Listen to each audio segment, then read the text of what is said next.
Hello बच्चों, स्वागत है आप सभी का आपके अपने चैनल एसएस क्लासेस में। तो चलिए आज हम लोग पढ़ेंगे मैथ्स क्लास 10 का। मैथ का चैप्टर 1 पढ़ रहे हैं, रियल नंबर। उसका पहले इंट्रोडक्शन वाला वीडियो 2 मैंने देखा है, आप लोगों ने नहीं देखा है तो उसे देख लीजिएगा ज़रूर से।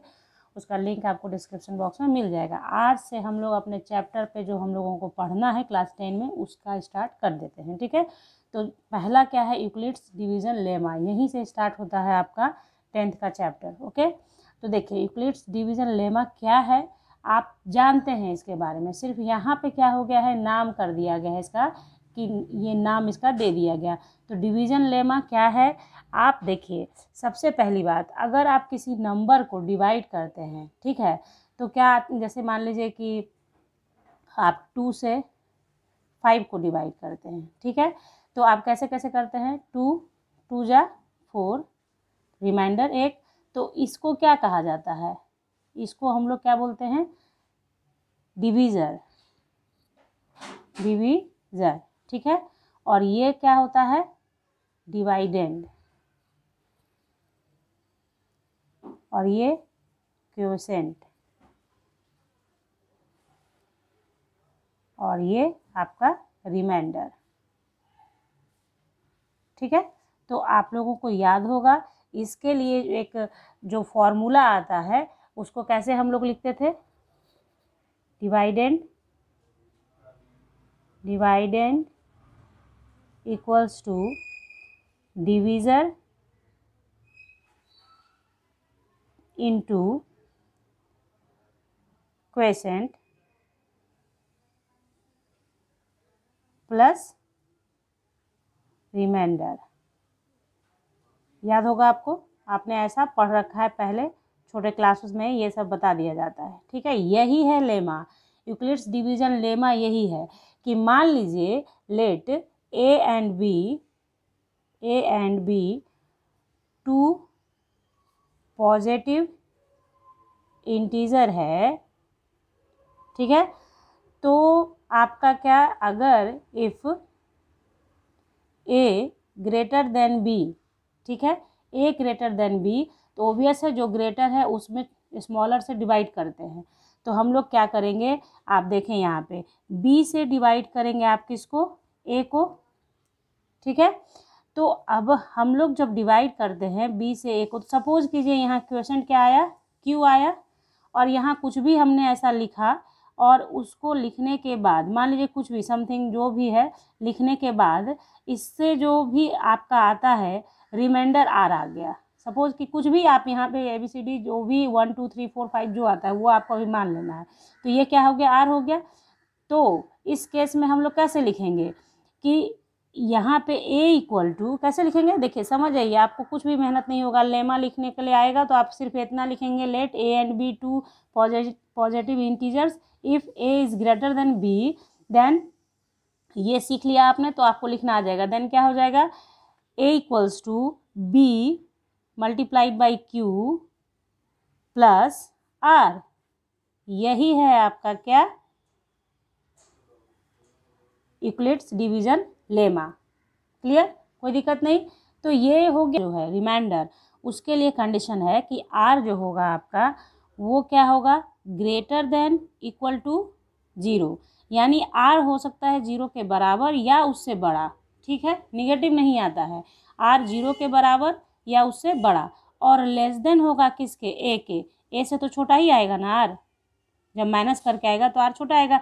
तो कुछ भी आपको रटना नहीं पड़ेगा, आपको सिर्फ कॉन्सेप्ट से समझ लेना है कि क्या लिखना है। यहाँ पे बात आ रही समझ में, बस आर मतलब यहाँ पे क्या हुआ कि ए बी 2 पॉजिटिव इंटीजर है तो ए ग्रेटर देन बी अगर हम मान लेते हैं, अगर आपने बी ग्रेटर देन ए माना तो आपके लिखने का तरीका बदल जाएगा। बस आपको ये ध्यान रखना है कि जिसको हम लोगों ने ग्रेटर माना है, जो छोटा है, तो छोटे वाले से बड़े वाले को आप डिवाइड करें और उसके अकॉर्डिंग आप अपना यहाँ पे लिखेंगे। अब ऐसा नहीं कि रट लिया इसको और इसी तरीके से हर जगह लिख देंगे, नहीं। अगर आपने गलती से बी ग्रेटर देन ए कर दिया है तो बात बदल जाएगी, फिर यहाँ पे आपको दूसरा तरीके से लिखना पड़ेगा। तो ये चीज़ अपने दिमाग में अगर बैठाना है कुछ तो इसको बैठा ले, इसी के अकॉर्डिंग हम लोग लिखते हैं। और ये बात आपने हमेशा याद रखना है कि जो बड़ा है उससे उसको छोटे वाले से डिवाइड करते हैं। और आर के लिए क्या कंडीशन है कि आर जो होगा वो ग्रेटर देन इक्वल टू 0 हो सकता है और लेस देन ए होगा। ठीक है, तो ये सब हो गया। अब इसका इस्तेमाल एचसीएफ में किया जाता है। एचसीएफ निकालने के लिए मैंने आपको बताया कि बड़े नंबरों का एचसीएफ निकालने के लिए इसका यूज़ करते हैं, और वहाँ पे उसका नाम क्या देते हैं, यूक्लिड्स डिवीजन अलॉगरिदम। तो वो हम लोग अब देखते हैं। अब देखिए यूक्लिड्स डिवीजन अलॉगरिदम क्या है। तो पहले आप जानिए कि अलॉगरिदम का मतलब होता क्या है। अलॉगरिदम का मतलब होता है series of process, series of steps. मतलब अगर आप कई स्टेप्स में किसी चीज़ को आप सॉल्व करते हैं तो उसको हम लोग अलॉगरिदम कहते हैं। ठीक है, ये एक जनरल डेफिनेशन है इसका अलॉगरिदम का। ठीक है, अलॉगरिदम का मतलब हुआ series of steps, series of steps. ठीक है, तो अब देखिए यहाँ पे करना क्या है, इसको समझना है आप लोग को। यूक्लिड्स डिवीजन अलॉगरिदम क्या होता है। तो सपोज कि अगर आपको दो नंबर है A B, if A B, A and B are two positive integer, और आपको इसका क्या करना है, फाइंड आउट करना है क्या, एचसीएफ निकालना है। यहाँ मैंने लिखा है एचसीएफ निकालने में इसका इस्तेमाल होता है दो नंबर्स का। तो two positive integers where A greater than B. ठीक है, तो इसका एचसीएफ निकालने के लिए आप क्या करेंगे, स्टेप वाइज इसमें करेंगे काम। तो पहला स्टेप जो होगा स्टेप 1, उसमें हम लोग लगाएंगे क्या, according to Euclid's division lemma. आपने जो ऊपर पढ़ा डिवीजन लेमा, उसका यूज़ करेंगे। तो आप क्या पाएंगे, अभी जस्ट आपने देखा है यहाँ पे कि हम लोग क्या करते हैं कि ए ग्रेटर देन बी मैंने दिया है आपको, ए ग्रेटर देन बी, यानी बी से आप ए को डिवाइड करेंगे। तो सपोज कीजिए यहाँ जो आया वो क्यू है, और यहाँ जो आप लाएंगे वो आपका आर है। तो उसके अकॉर्डिंग आप लिखेंगे, कैसे लिखेंगे, ए है तो a equals to b into q. ये दिमाग में आपको रखना है, ये होता है ये चीज़ जो आपने देखा है यहाँ पे, ये मैंने लिखा है dividend equal division into quotient plus remainder plus R. ये आपका आपने अप्लाई कर दिया, where R equal to, R जो है आपका ग्रेटर देन इक्वल टू 0 और लेस देन ए। ये कंडीशन आपने लिखना है। ठीक है, ये हो गया। और कैसे लिखना है आपको मैंने पहले समझा दिया है वहाँ पे। ठीक है, अब देखिए अब यहाँ पे दूसरा स्टेप क्या होगा, अगर पहले ही स्टेप में आर 0 हो गया तो ये क्या हो जाएगा, आपका एचसीएफ हो जाएगा, अगर आर 0 हो गया तब। लेकिन जब तक आर 0 नहीं आता है तब तक आपको इस लेमा का यूज करना है। जहाँ पे आर 0 आ गया वहीं पे आपका जो आपका बचेगा डिवीज़र, वही डिवीज़र आपका एचसीएफ होगा गिवन नंबर का। तो स्टेप सेकंड में मैं लिख देती, आपको बता देती हूँ कि स्टेप 2 में आप क्या करेंगे कि इफ़ आर इक्वल टू 0, तो बी क्या हो जाएगा आपका, बी जो है यही जो मैंने बताया आपको, B is the HCF of A and B. Fine, समझ में आई बात कि बी ही क्या हो जाएगा, HCF of A and B हो जाएगा। लेकिन अगर आर नॉट इक्वल टू 0 है, स्टेप थर्ड आप बोलेंगे इसे, if R is not equal to 0, if R is not equal to 0, तो क्या होगा, आपको अप्लाई करते रहना है, आपको apply the division lemma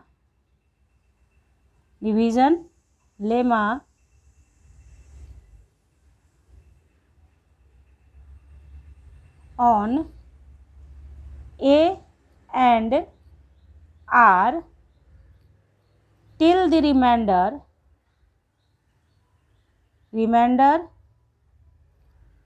is 0। बस इतना आपने लिखना है कि क्या है, आर अगर नॉट इक्वल टू 0 है तो आपको ए और आर पर, मतलब जो आपका ए ऑलवेज ए ही नहीं रहेगा, मतलब कहने का अर्थ हुआ कि जो आपका डिविडेंड है और रिमाइंडर है इसके साथ आपका प्रोसेस आगे चलेगा। मैं एग्जांपल में आपको उसको समझा दूंगी तुरंत। तो तब तक आप उस प्रोसेस को करते रहेंगे जब तक कि आर आपका 0 नहीं आ जाए। और आपको जानकर बहुत खुशी होगी, आप लोगों ने ये बनाया हुआ है, सिर्फ यहाँ पे एक इसका कहिए कि नामकरण किया गया है, यूक्लिड्स डिवीजन अलॉगरिदम बोला गया है। तो 0 तक जब आप आ जाते हैं इस स्टेज में ही आपका क्या होता है, the divisor is divisor is required HCF in this stage, इस स्टेज में आज जब आप r इक्वल टू 0 ले आते हैं तब वहाँ पे जो आपका डिवीज़र है वही आपका HCF हो जाएगा। अब हम लोग इसको एग्जाम्पल से समझते हैं, ठीक है, एग्जाम्पल में हम लोग इसको करेंगे। देखिए तो क्या है, जब तक आपका जब आपका r नॉट इक्वल टू 0 यानी रिमाइंडर 0 नहीं आया तो आप फर्दर इसका प्रोसेस आगे करते जाएंगे, ठीक है, और तब तक करेंगे जब तक r 0 के बराबर नहीं आ जाए। जहाँ 0 के बराबर r आ गया वहीं का जो डिवीज़र होगा वही आपका रिक्वायर्ड HCF होगा। अब इसको हम लोग एग्जाम्पल के थ्रू समझते हैं तो ज़्यादा बेहतर होगा, ठीक है। देखिए मान लीजिए कि to find the HCF of 17 and 6 हो, तो यहाँ पे क्या हुआ, 17 ग्रेटर देन 6 है, तो आप क्या करेंगे, इसको बनाएं।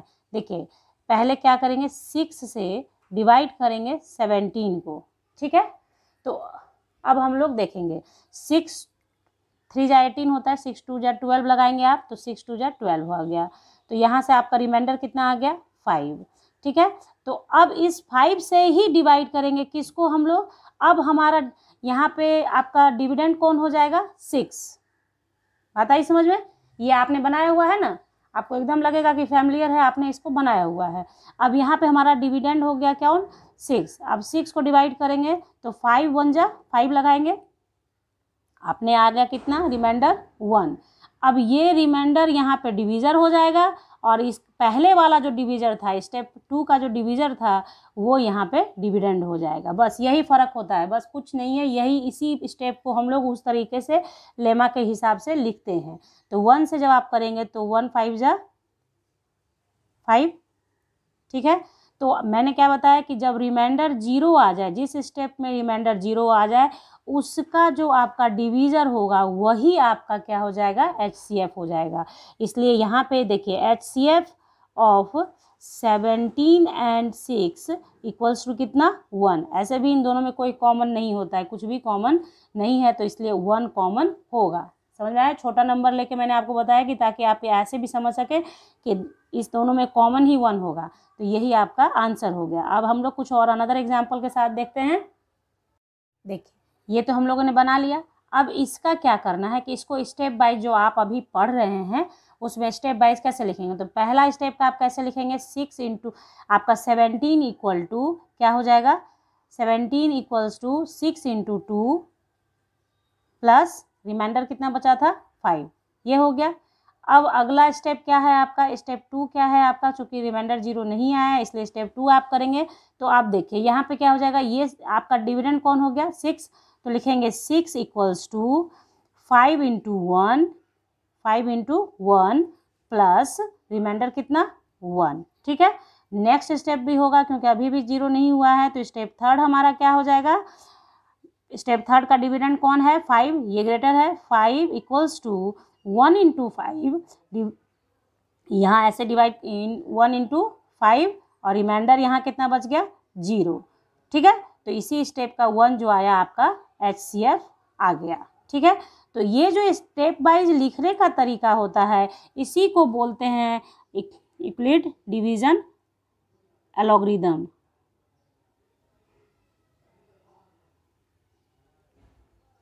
ठीक है। तो ये हो गया आपका एल्गोरिदम का मतलब है स्टेप वाइज लिखना, ये आपको लिखना है, ठीक है। तो इस तरीके से ये छोटा सा बन गया। अब एक नेक्स्ट हम लोग देख लेते हैं बड़े नंबर का। तो सपोज कीजिए कि हम लोगों को HCF निकालना है किसका, 455 एंड 42 का। तो ओबियस है 42 से आप डिवाइड करेंगे इसको, तो स्टेप पहले डिवाइड कर लिए, देन हम लोग यहाँ पे साइड में स्टेप लिखते चले जाएंगे, ठीक है।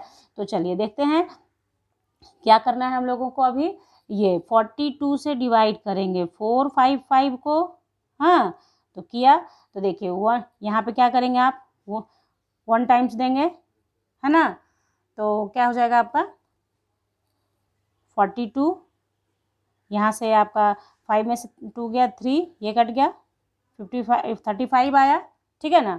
तो यहाँ पे जब नंबर उतारते हैं तो इसके यहाँ पे 0 लिखते हैं, ये तरीका है डिवाइड करने का। उसके बाद 35 से आप किसको करेंगे, 42 को। ये आपका जो पहले डिवीज़र था वो अब डिविडेंड हो जाएगा यहाँ पे 42 को। तो कितना करेंगे आप, 1 टाइम्स ही करेंगे। तो 35, तो यहाँ पे आपका कितना आएगा रिमाइंडर, 12 में से 5 जाएगा 7, तो ये आपका हो गया। अब फिर ये 7 यहाँ पे अब डिवीज़र हो जाएगा, और 35 जो यहाँ सेकेंड स्टेप में आपका था डिविडेंड, वो डिवीज़र वो आपका यहाँ पे डिविडेंड हो जाएगा। ठीक है, ये आप समझते चले जाएंगे। फिर क्या है, आप करेंगे इसको तो 7 5 जा 35, तो 35, तो आपका रिमाइंडर 0 0 आ गया। तो आपका स्टेप कंप्लीट हो गया। आप स्टेप नंबर, इसको आप स्टेप वाइज लिखिए। तो देखिए कैसे आप लिखना सीख लीजिए बच्चे। स्टेप 1 लिखेंगे आप, तो क्या लिखेंगे, 4 5 5 इक्वल्स टू कितना, 42 इंटू 10 प्लस रिमाइंडर 35। स्टेप 1 हो गया। अब स्टेप 2 जो है हमारा, वो क्या करेंगे, 35 ये हमारा किस पे लगेगा, 42 से स्टार्ट होगा, क्योंकि बड़ा वही है और तरीका है लिखने का, dividend equal to divisor into question plus remainder. वो आपको दिमाग में रखना है, बस उसी को फॉलो करते हुए लिखना है सबको। तो 42 equal to 35 into 1 plus remainder 7 है। फिर नेक्स्ट स्टेप आपका आएगा स्टेप 3, ठीक है, क्या किस पे लगेगा, 35 पे लगेगा। तो 35 equals to 7 into 5 plus remainder 0। जैसे ही रिमाइंडर 0 हो गया, उस कंडीशन में जो आपका डिवीज़र होगा वही आपका HCF होता है। बात आ गई समझ में। तो आप क्या लिखेंगे, HCF of 455 and 42 equals to कितना, 7। ये आपका आंसर हो गया। तो ये आपका इस तरीके से आपको ये बना लेना है अपनी कॉपी पे, और उसके स्टेप बाय जैसे लिख देना है। तो आई होप कि आप लोगों को अच्छे से समझ में आ गया हो। हाँ, एक बात और क्लियर कर दूं, ऐसा नहीं है कि स्टेप 1 2 3 ही हमेशा होगा। कभी कभी स्टेप 1 में काम हो जाएगा, कभी स्टेप 2 में हो जाएगा, कभी हो सकता है स्टेप 3 4 5 भी आ जाए। ऐसा ये नहीं सोचिएगा कि यहाँ भी स्टेप 3 में इनका कंप्लीट हो गया स्टेप 3 में, तो ये स्टेप 3 ही में कंप्लीट हो जाएगा, ऐसा कुछ नहीं है। जब आप क्वेश्चन बनाएंगे एक्सरसाइज का, तो वहाँ पे आपको समझ में आएगा जितने स्टेप में आपका 0 आ जाए, जहाँ तक में आपका 0 आ जाए तब तक इसको अप्लाई करना है। और जैसे 0 आ गया, वहाँ पे जो आपको देख लेना है कि आपका डिवीज़र जो है वही आपका HCF होगा। तो इस तरीके से इसको समझ में, आई होप कि आपको समझ में आ गया हो। मैंने पूरी कोशिश की है आपको इसको समझा देने की। और उसके बाद अगर आपको नहीं आया है तो कमेंट बॉक्स में ज़रूर कमेंट कीजिएगा। और आगे एक्सरसाइज पढ़ने के लिए जुड़ जाइए मेरे साथ। प्रेस कर लीजिए बेल आइकन को, और सब्सक्राइब करके चैनल, और लाइक भी कीजिए, शेयर भी कर दीजिए बच्चों। तो मिलते हैं हम लोग अब नेक्स्ट वीडियो में। Bye, thank you.